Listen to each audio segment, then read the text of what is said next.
Bagaikan tanah kering yang merindukan air, demikianlah jiwaku haus akan Engkau. Ku rindu selalu hadirmu di hidupku, memulihkan jiwaku, hapuskan air mataku. Kita akan mulai ibadah untuk saat ini, saudara. Dan kita akan awali dengan doa. Mari kita berdoa. Bapa di surga, Bapa yang kami kenal di dalam nama Tuhan Yesus Kristus, pada saat ini Tuhan, kami akan memasuki ibadah. Mohon Bapa, sucikan, kuduskan kami, layakkan kami ya Bapa. Kami menyerahkan roh tubuh jiwa kami ke dalam tangan-Mu. Dan Tuhan tolong di dalam kami beribadah untuk saat ini, supaya kami benar-benar mengalami satu perjumpaan dengan Engkau. Dengan kami menerima kebenaran firman-Mu ya Bapa. Dan juga kami akan menerima perjamuan kudus-Mu. Layakkan kami, menyerahkan roh tubuh jiwa kami. Allah Roh Kudus bekerjalah, sehingga kami benar-benar boleh menerima seluruh kebenaran firman ini ke dalam kehidupan kami. Dan kami boleh dikuatkan, kami boleh diubahkan menjadi seperti Kristus. Terima kasih menyerahkan ibadah ini dari awal, pertengahan, gak akhirnya ya Bapa, ke dalam tangan Engkau. Engkau mau turun berhadirat di tengah-tengah kami. Terima kasih ya Bapa. Doa kami ini kami alaskan di dalam satu nama Tuhan Yesus Kristus. Kami berdoa, kami awali ibadah saat ini. Haleluya, amin. Shalom, puji Tuhan. Untuk saat ini saudara, kembali kita bisa berjumpa, walaupun tidak secara langsung Tuhan di dalam satu gedung. Tetapi yang penting kita masih bisa menikmati berkat rohani melalui satu ibadah ya di rumah masing-masing. Untuk saat ini masih dalam peringatan Pentakosta, saudara, kita akan melihat hal ini tentang Pentakosta ini. Kita akan membaca ayatnya di dalam Kisah Para Rasul pasalnya 2. Ayatnya 1 sampai dengan 5, kemudian disambung ayat 14 sampai 16, disambung lagi dengan ayat 37 sampai 38. Saya harap saudara bisa membaca Alkitab bersama-sama dengan saya. Kisah Para Rasul pasal 2 ayat 1 sampai 5 mulai. Kita akan mulai.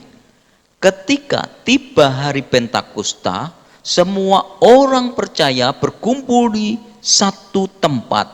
Tiba-tiba turunlah dari langit suatu bunyi seperti tiupan angin keras yang memenuhi seluruh rumah di mana mereka duduk.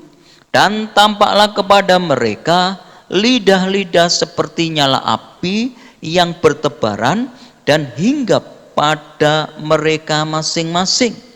Maka penuhlah mereka dengan Roh Kudus, lalu mereka mulai berkata-kata dalam bahasa lain seperti yang diberikan oleh Roh itu kepada mereka untuk mengatakannya.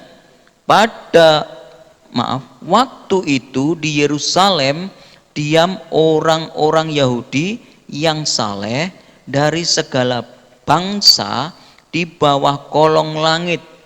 Ayat 14 sampai 16.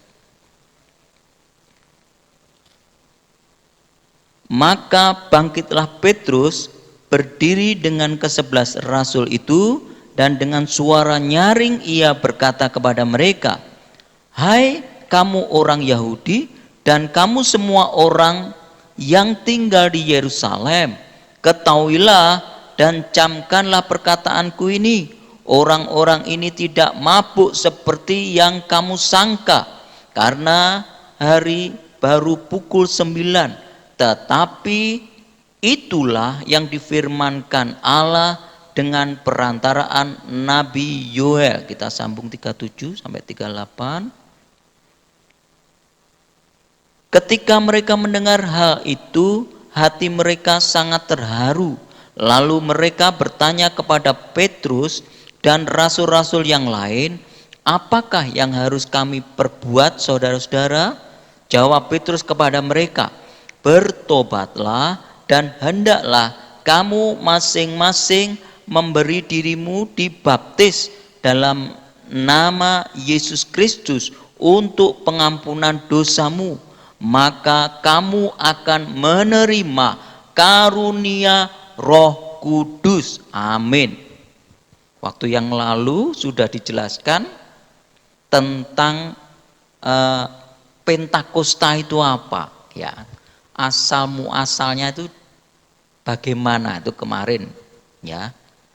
Dan sekarang kita lihat Pentakosta di dalam kisah Perjanjian Baru, ya. Berbeda dengan Perjanjian Lama. Peringatan Pentakosta ini lebih dikenal oleh orang Perjanjian Baru, yaitu pencurahan Roh Kudus. Ya, berbeda kalau kemarin kan bukan di situ. Senternya kalau di sini sekarang tentang pencurahan Roh Kudus. Roh Kudus memiliki pencurahan Roh Kudus itu memiliki makna yang penting bagi orang percaya. Alkitab atau Bible menyatakan kepada orang percaya tentang makna dan juga yang berkaitan dengan peran Roh Kudus dalam kehidupan orang yang percaya dalam Tuhan Yesus Kristus. Ini sangat penting, saudara. Kalau orang buta tentang hal ini, wah, sangat bahaya, saudara. Saya melihat orang seperti kalau buta, itu dia tidak akan mampu bertahan menjadi orang percaya karena tidak mengerti tentang hal ini, ya. Apalagi kalau tidak percaya, aduh bagaimana, saudara? Ya tentu kalau buta akibatnya orang juga tidak percaya. Oleh sebab itu penting untuk mengerti hal ini. Kita akan melihat lebih jauh. Pertama, saudara, siapakah Roh Kudus? Kalau orang dunia bingung, tidak tahu. Bahkan kalau diberitahu, mereka tidak bisa menerima. Tetapi orang percaya harus mengerti dan harus bisa menerima. Roh Kudus adalah pribadi ketiga dari Allah yang esa. Allah kita esa, satu. Tapi di dalamnya ada tiga pribadi. Siapakah itu?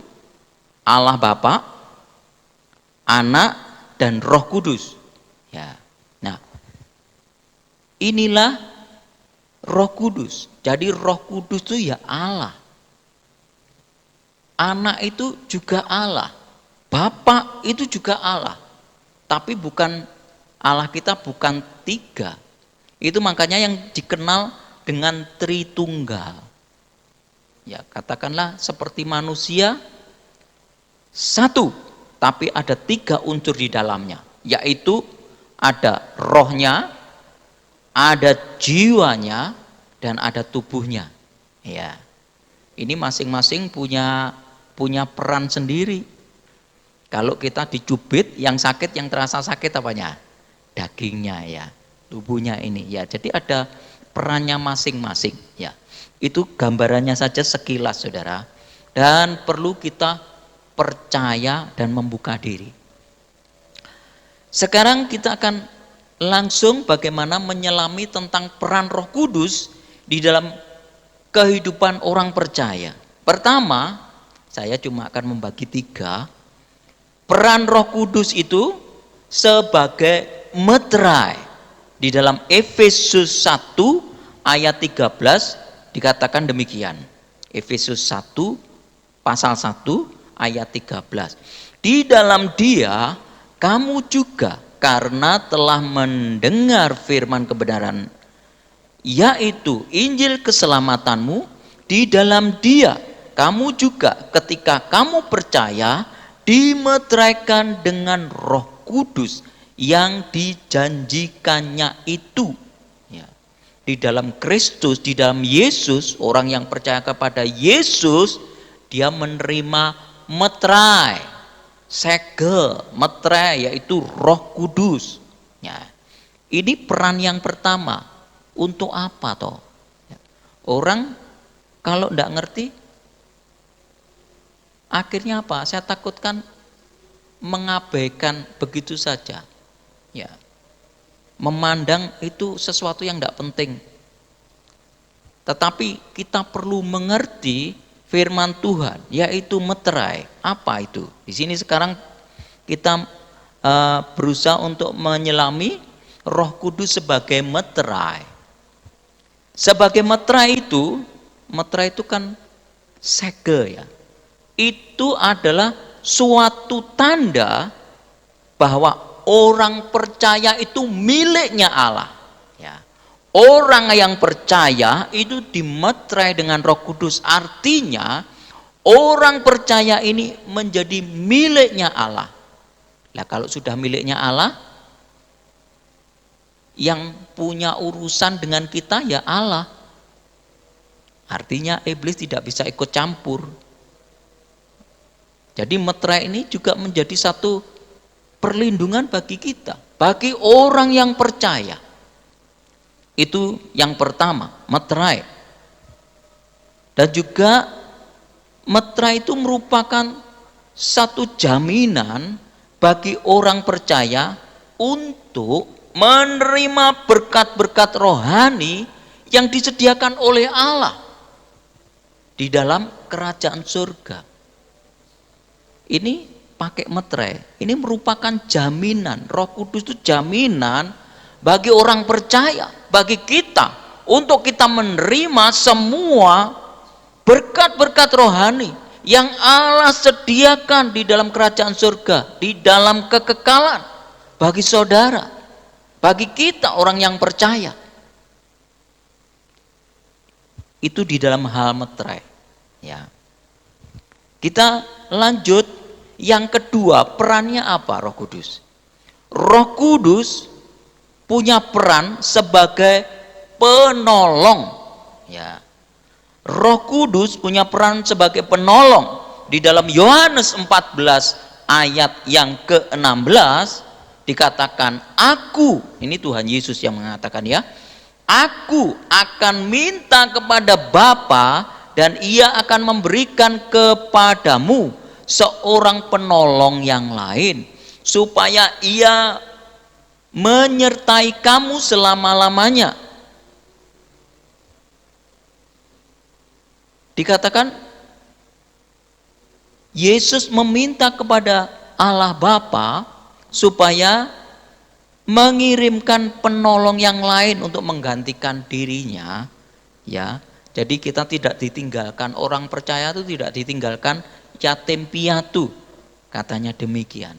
Artinya setelah Yesus naik ke surga, walaupun Tuhan Yesus tetap hadir di dalam keilahiannya, tidak di dalam tubuh fisiknya, tetapi dia juga mengirimkan Roh Kudus untuk menyertai orang yang percaya,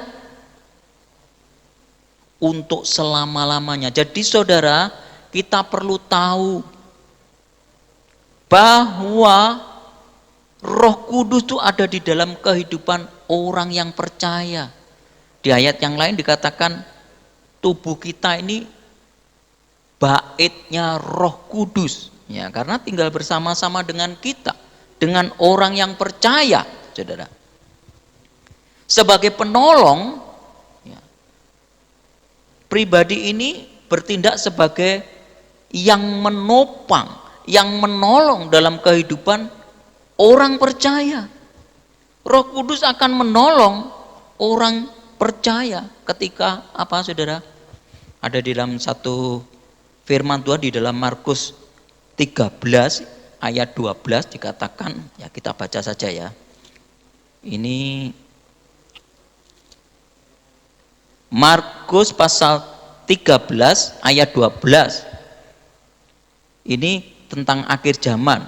Seorang saudara akan menyerahkan saudaranya untuk dibunuh. Demikian juga seorang ayah terhadap anaknya.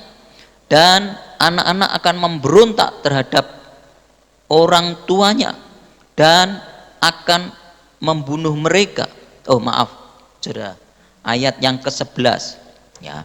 Dan jika kamu digiring dan diserahkan, janganlah kamu khawatir akan apa yang harus kamu katakan, tetapi katakanlah apa yang dikaruniakan pada saat itu juga. Sebab bukan kamu yang berkata-kata, melainkan Roh Kudus. Jadi ini satu bentuk penyertaan, bentuk penolong, ya, yang dilakukan oleh Roh Kudus yang menolong kehidupan orang percaya apa? Memberikan hikmat pertolongan ketika dia harus mempertanggungjawabkan imannya. Jadi bisa menjawab. Itu dari mana? Roh Kudus nih yang menolong sesuai dengan firman Tuhan yang tercatat di sini. Selain itu, ya, dia akan membantu orang percaya di dalam kelemahan ketika dia harus naikkan doa kepada Allah. Orang tidak mengerti apa yang harus didoakan, begitu ya, atau tidak sempurna, tapi Roh Kudus akan mengerti sedemikian rupa. Dan Roh Kudus itu yang menolong kita di dalam kelemahan kita. Dia akan berdoa kepada Allah sehingga Allah mengerti, tahu semua. Karena apa? Roh Kudus ini yang berdoa bagi kita orang yang percaya. Jadi ini menolong di dalam kehidupan kita, seluruh kehidupan kita. Pertama dimeteraikan, ada satu perlindungan, ada satu jaminan. Saudara, kita harusnya berbahagia ya. Karena apa? Dijamin untuk di dalam kita nanti keselamatan kita juga untuk menerima berkat rohani melalui meterai, yaitu Roh Kudusnya. Kemudian ditolong. Saudara, kalau kita mengerti ini, kita dekat sama Tuhan, kita tidak perlu merasa khawatir. Mengapa? Karena Roh Kudus ada di dalam kehidupan kita. Dan Roh Kudus akan menolong kita. Dan peran yang selanjutnya, peran yang ketiga, Roh Kudus itu akan berperan sebagai penuntun dan pemimpin. Ya. Di dalam Yohanes 16 ayat 13 dikatakan demikian. Tetapi apabila ia datang, yaitu Roh kebenaran, yang dimaksud Roh Kudus, ia akan memimpin kamu ke dalam seluruh kebenaran. Sebab ia tidak akan berkata-kata dari dirinya sendiri, tetapi segala sesuatu yang didengarnya itulah yang akan dikatakannya. Dan ia akan memberitakan kepadamu hal-hal yang akan datang. Orang kalau tidak dituntun, kalau tidak dipimpin, bagaimana dia akan bisa berjalan dengan benar? Tidak bisa. Makanya Roh Kudus akan menuntun kita, akan menuntun orang percaya, akan memimpin orang percaya. Nah, kita harus juga mau menyerahkan diri. Karena Roh Kudus tidak akan memaksa. Kalau kita umpamanya orang tidak mau dipimpin, Roh Kudus tidak bisa memaksa. Tapi oleh sebab itu sebaliknya kita harus menyerahkan diri. Dikatakan di dalam ayat firman Tuhan, kalau memang hidup kita tuh hidup oleh Roh Kudus, ya kita harusnya mau dipimpin oleh Roh Kudus. Ada orang-orang yang tidak mau dipimpin oleh Roh Kudus, hidupnya semaunya sendiri. Ini orang seperti demikian ini akan banyak mengalami kejatuhan, saudara. Tetapi orang yang mau dipimpin oleh Roh Kudus, hidupnya akan berkemenangan. Tuhan Yesus sendiri, dia di bawah pimpinan Roh Kudus. Sehingga Tuhan Yesus bisa menang, bisa mengakhiri semua pertandingannya. Mengapa? Karena dipimpin oleh Roh Kudus. Dia berjalan di dalam pimpinan Roh Kudus, sehingga dia menang. Demikian juga orang percaya, demikian juga kita. Kalau kita di bawah tuntunan Roh Kudus, kita dipimpin oleh Roh Kudus, kita menyerahkan diri, hidup ini akan diubah juga. Ya, sebagaimana di dalam Galati, orang yang di dalam pimpinan Roh Kudus akan mengeluarkan buah. Ya, Roh Kudus akan membuat hidup kita tuh berbuah. Ya apa? Kasih, sukacita, damai sejahtera, apalagi kesabaran dan seterusnya. Itu buah dari Roh Kudus. Karena apa? Tunduk kepada Roh Kudus. Roh Kudus akan bisa berbuah di dalam kehidupan kita. Kita berbuah. Ya. Oleh karena Roh Kudus itu. Ya. Jadi kesimpulannya bahwa kita sebagai orang percaya, kita percaya kepada Allah, yaitu Allah Roh Kudus kita percaya. Dia adalah pribadi Allah, bukan Allah Roh Kudus bekerja sendirian, tidak. Tetap Bapa dan Anak dan bersama dengan juga Roh Kudus sekarang bekerja untuk kita. Dan kita dimeteraikan dengan Roh Kudus. Saudara sudah percaya kepada Yesus, saudara dimeteraikan oleh Roh Kudus. Dan saudara itu dimeteraikan dengan Roh Kudus, saudara itu sedang di dalam naungan Roh Kudus. Untuk Roh Kudus mau menolong saudara, mau menolong kita. Dan Roh Kudus menuntun dan memimpin kita. Sehingga kita tidak menjadi orang Kristen yang raba-raba, tidak tahu kebenaran, tidak tahu arah, tidak. Tetapi melalui Roh Kudus ini kita akan tahu, kita akan dibimbing, kita akan tahu jalan kemana yang harus kita tempuh. Karena apa? Roh Kudusnya akan membukakan mata kita untuk kita tahu yang benar. Dan Roh Kudus memberikan kekuatan, itu yang tidak kalah pentingnya. Orang kalau berjalan dengan kekuatan sendiri tidak akan mampu. Tetapi hanya oleh Roh Kudus saja orang itu akan kuat dan mampu menghadapi semua yang terjadi dalam kehidupan dunia ini. Oleh sebab itu, ini yang perlu kita sadari, saudara. Kita mengerti siapa Roh Kudus, kita membuka hati, kita mau tunduk dan taat di bawah pimpinan Roh Kudus. Kita akan menjadi baik, kita menjadi pemenang. Amin. Saudara. Kita akan akhiri di dalam, untuk sebelumnya kita akan menyanyikan sebelum kita akan masuk di dalam perjamuan kudus. Kita nyanyi Ada Yesus, kita nyanyikan kurnya saja.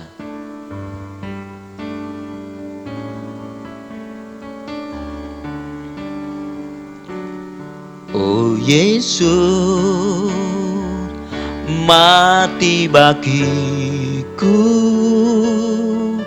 memberikan nyawamu bagi hidupku.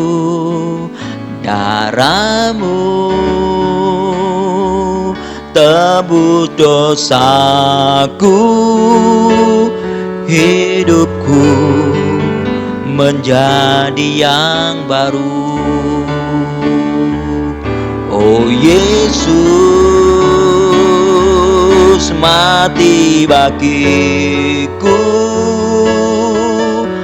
memberikan nyawamu bagi hidupku. Darahmu tebus dosaku, hidupku menjadi yang baru.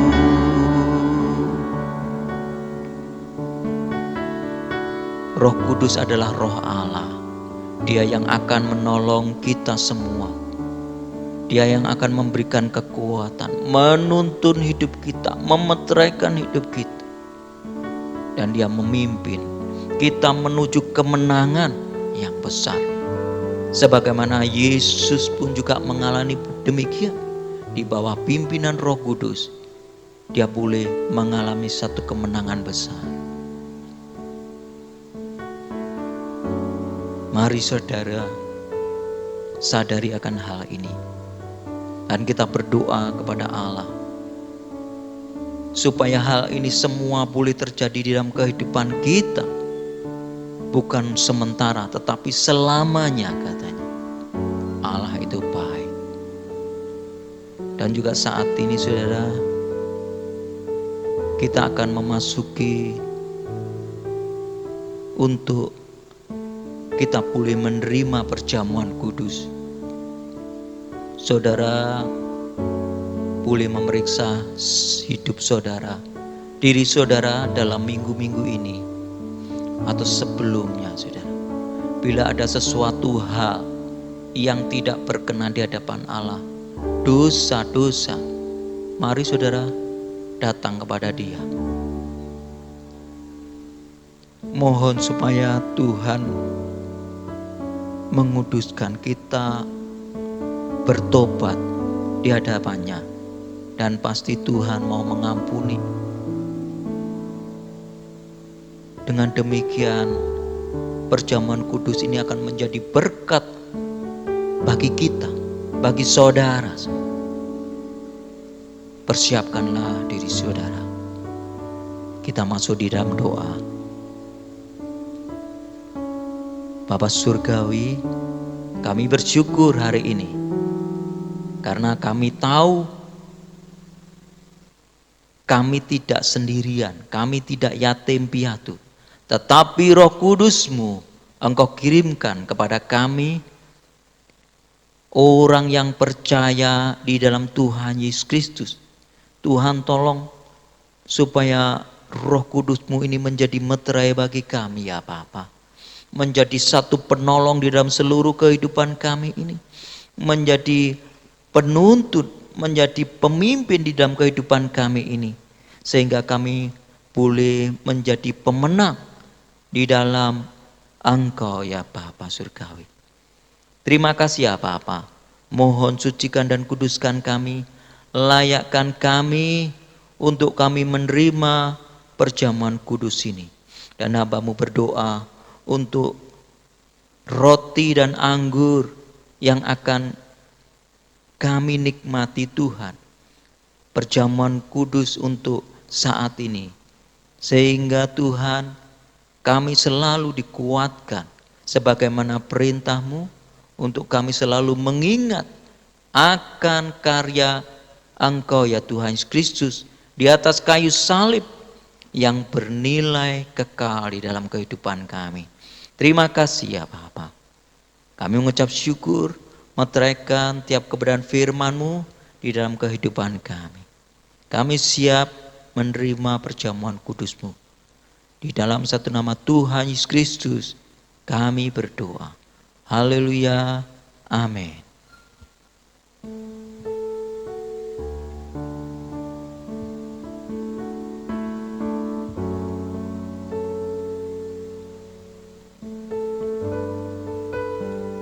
Persiapkan roti,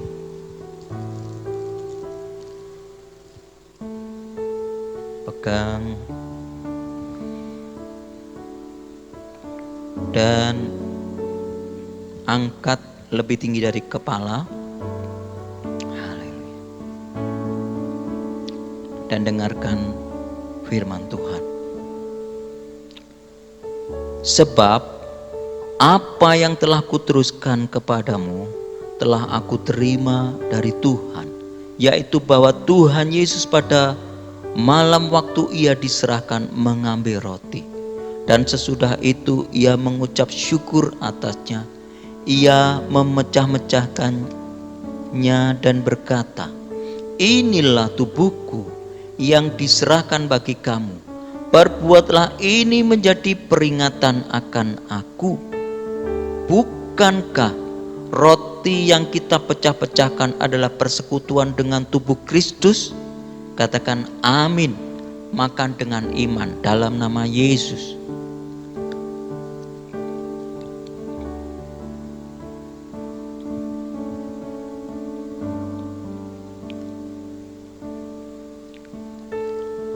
Haleluya. Terima kasih Tuhan.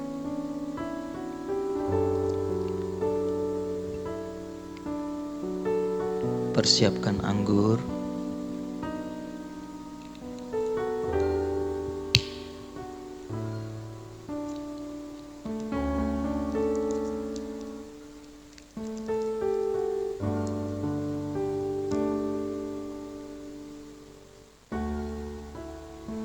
Pegang dan angkat cawan lebih tinggi dari kepala dan dengarkan firman Tuhan.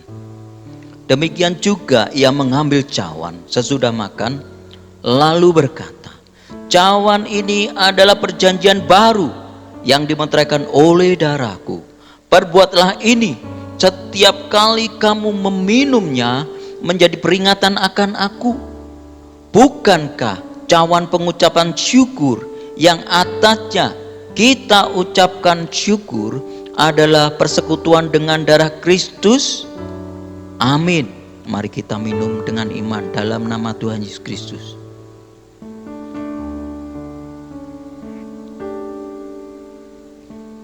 Haleluya. Mari kita mengucap syukur.